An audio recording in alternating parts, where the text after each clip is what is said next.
I've never been a huge fan of the words always or never.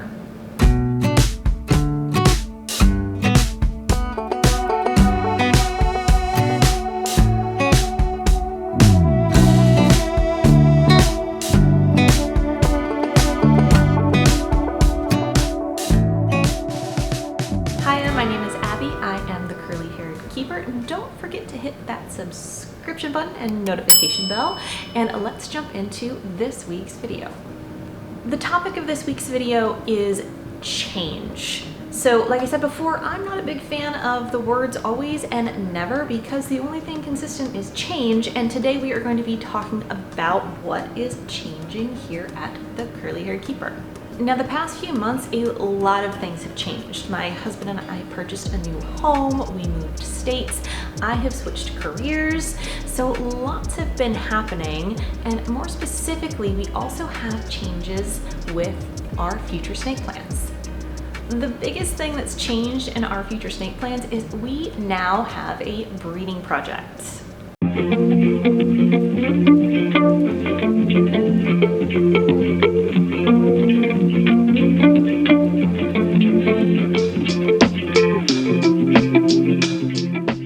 So what happened? What changed? One of the biggest reasons we moved was space. We wanted more space both for ourselves and the animals in our care, as well as a nice big yard for our dogs, and eventually we also want to keep chickens and have a nice big garden. Well, we now have all of those things, including two very large reptile rooms. These two large rooms are dedicated to our current and future enclosures and current and future animals that are in our care. In my last snake update video, which you can watch here, somewhere, I talked about not having plans to breed any of my snakes. We were living in a small row home in the city and we barely had enough room for ourselves and the animals. Now that that has changed and we have a lot more space, my focus as a keeper has also shifted. After a lot of serious consideration and conversations, my husband and I decided to take the plunge and purchase two new girls from Garrett over at Reach Out Reptiles. Huge shout out to both Garrett and G.I. Joe. They helped so much in providing the knowledge that we needed to make a mindful decision in the girls that we wanted. We did do a little intro video of these two new girls, which you can go watch here. I never know which side of the screen it's supposed to pop up on, but you can go watch it if you want to. The girls that we got are this little beauty. Her name is Centauri. She is 37.5% Jampea, 12.5% Kalatoa. She is a platinum Anery tiger, and she's also 100% het for purple albino. She's actually really deep in shed right now, so I don't have her out for too long. So Centauri's future boyfriend is going to be Aries. He is my 50% mixed locality super dwarf, 12.5% Jampea.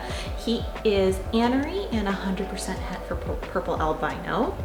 He's actually my oldest boy. He's about a year and a half, so he still has some growing to do. He's about 5.5 feet at this point. He's super awesome. We also picked up this beautiful girl. Her name is Chihaya. She is 37.5% Jampea, 25% Kalatoa. She is an orange glow and is 100% het for Anery. She's actually really tiny. She's technically a dwarf. She's about 9 months old at this point, and she is like, look at her little face. She has this beautiful little Kalatoa face. He's also in shed, so I'm only gonna have him out for a minute. Chihaya will eventually be paired to Shy. He is also a purchase from Reach Out Reptiles. He is 25% Solaire, 12.5% Jampea, 12.5% Kalatoa, and he is a Motley tiger and 100% het for Snow. He's just an insanely cool looking snake. You can see that Solaire influence in his coloring. It's just, he looks like he has a color morph, but he doesn't. I'm gonna put this sweet dude back. Okay, cool, but why breed more snakes? Why not just keep a bunch of different snakes as pets? I could keep a bunch of different snakes as pets. That's actually kind of the plan, because while not all of my pet snakes are breeders, all of my breeders are pet snakes. Now, this simply means that I will be keeping every single snake in my care in the way that is best for both them and myself. Now, because I keep very curious retics, this simply means larger enclosures with a lot of enrichment options. Now, you might be thinking, okay, but why make more babies? The number one answer to this question is I'm passionate about snakes in general and retics specifically. I truly believe they make amazing pets, and I want to contribute to the small selective breeding of dwarf and super dwarf retics. Now, while none of my pairs will be ready to breed for a few years yet, I'm already really excited about the potential of future babies, and possibly not for the reason you think. Yes, the morph combos will be lovely with a lot of long-term potential while keeping a small number of animals in this particular breeding program. I myself am obviously a sucker for color and pattern morphs. I would not have invested in the animals I did if I wasn't. However, the thing that I'm really the most excited about is selective breeding for docility and temperament. I think this aspect of breeding often gets overlooked, especially in snakes. The allure of color and pattern morph combos is amazing, and I get it, I am part of that club too. But for me, because I have a smaller number of animals, I keep them in larger enclosures, I interact with them all of the time, and I have the privilege of just taking the time to observe their behaviors. And while not everyone is able and even wants to do this, and that's okay, my personal breeding plans are going to be centered in selective breeding for personality. Take Aries, for example. He's featured in a lot of my YouTube shorts because of his personality. He is confident, curious, he likes to interact with humans, he will come out of his enclosure all on his own, and he will hang out with you all friggin' day if you let him. By the way, if you want to see me attempt to spend an entire day with Aries, leave a like. Aries will eventually be paired with my other female, Centauri, who even as a subadult comes up to the enclosure glass, will come out of her enclosure all on her own and just curl up on my shoulder and hang out for a couple of hours. I'm really excited to see what this pairing will produce. Yes, the babies will be visually stunning, but more than that, I'm really excited to continue developing the beautiful personalities of my retics. Snakes that actually want to hang out with you are just a next level animal to care for. And with any luck, it will also help to shift negative public opinion. I will be anecdotally observing how docility and temperament are passed down and developed through generations. However, this more casual observation may shift to a more serious study depending on how things go. So the short answer to the question of why breed is I want to develop docility and share what amazing pets these snakes make. So if everything goes to plan, in a few years, these beautiful babies will have grown to about 9 to 11 feet, and with any luck, we'll have babies.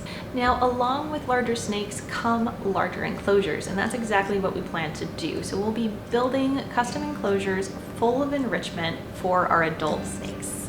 My hope is to be able to pair the adult animals in a larger, more naturalistic or bioactive enclosure to give them a more natural environment to procreate. We also have plans involving raising any future babies in a more natural environment. This includes a natural light cycle, including UVB, and yes, we will be consulting Ryan over at VivTech to ensure that everything is set up safely. Our babies will also be set up in a way that they have access to a lot of enrichment, including hides, so they feel safe and secure, as well as regular handling from day one. Now, full transparency, I am very new to breeding. I would not even consider myself a breeder because I haven't actually bred anything yet. So none of this may work, and that's okay. Like I said before, the words always and never don't really jive with me, and I'm always on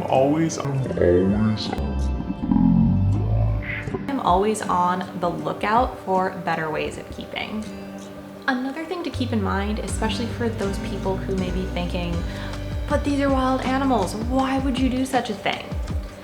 These animals are being bred and raised for the intent of becoming pets and interacting with humans. All of my snakes are captive bred, which helps keep their wild counterparts where they belong, in the wild. Without the responsible breeding of exotic pets in captivity, the threat to wild animals increases exponentially. Which reminds me, I would not be able to develop this passion of mine and help other humans increase their education about these misunderstood animals without the help of USARK. Huge shout out and thank you to USARK. If you're not already, make sure you go to their channel, hit subscribe, and become a member. All right, that about wraps up our current future plans. These plans come with lots of additional future plans. This includes building enclosures, getting an incubator, and growing up our little snake family. If you would like to join us on this crazy journey, please hit that subscription button and notification bell. We would absolutely love to have your company. Also, huge shout out to our Patreon members. Your support of this channel and our presence in the reptile community means so much. If you would like to also become a member, you can check out the link below. Until next time, stay curious.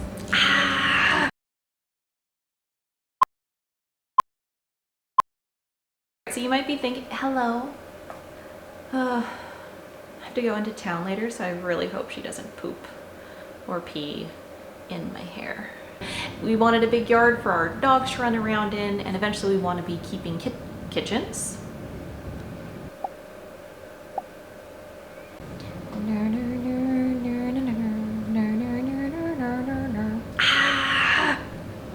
don't know why I started doing that. Because I'm weird. No surprise.